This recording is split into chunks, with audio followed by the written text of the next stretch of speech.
Միկչելստը։ Անդրանիկ Քոչարյանի հետ կապված ստորագրահավաք է ցուցարարել։ Շլավա ժողովուրդ օրաթերթը միացավ։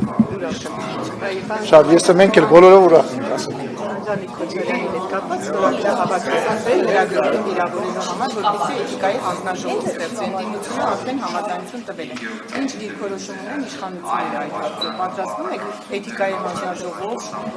քննություն սկսել Անդրանիկ Քոչարյանի վարքի հետ կապված, որտեղ վերջինս անդադար կամ լրագրողներին է վիրավորում կամ ձեր թիմակիցներին, գիտենք, որ ներսում կոնֆլիկտներ կա։ Որտեղ է գիտեք, որ ներսում Գիտենք, ներկայացնում կանանց Մամուլը ինչ ասես գրում, հա։ Գրում եք, որ ես ու Քոչարյան Անդրանիկը լուրջ հակամարտություն ունենք, հետո բարիշեցինք, հետո կռվեցինք եւ այլն։ Լավ, ուրեմն դուք էլ ձեր հարցին պատասխանեք, եթե դուք ձեր իրականությունը ունեք, ես ինչ պատասխանեմ։ Դուք ասում եք թուղթ կա, որտեղ կա ստորագրությունը հավաքվում, ես այս թուղթին ծանոթ չեմ, երբ որ այդ թուղթը կտեսնեմ, երբ որ խմբագրությունը, երբ որ խմբակցությունը կքննարկի, ես ձեր հարցին կպատասխանեմ։ Ես ի տարբերություն մեր ընդդիմադիր գործընկերների, որոնք պատրաստ են միջպետական խաղաղության համաձայնագիր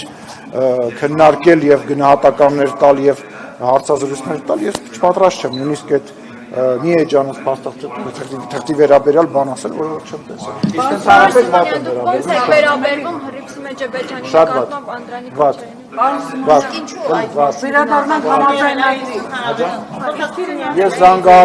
զանգահարել եմ իրեն, հենց այդ միջադեպին ծանոթացել եմ, ես դուրսն եմ երկրում, զանգահարել եմ իրան, իր հետ խոսել եմ, ուզեցել եմ հասկանալ, թե ինչ է տեղի ունեցել եւ խոսել եմ։ Անդրանիկ Քոչարյանին եք զանգահարել։ Այո։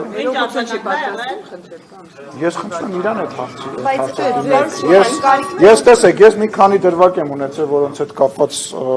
հանրությունը եւ լրագրողները բաներ են արել։ Ես ներողություն եմ խնդրել եւ ես համարում եմ, որ դրանով ես ել ավելի ուժեղացել եմ եւ կարծում եմ յուրաքանչյուր մարդով ներողություն եմ խնդրում, ել ավելի ուժեղանում։ Իսկ դուք կարծում եք էթիկայի հանձնաժողով պետք է ձևավորվի։ Խնդրում եմ, էլի թող գա փաստաթուղթը տնեմ լրագրողները հարգելի, ինչի տակ են ստորագրել, մի հատ քննարկենք, հասկանանք,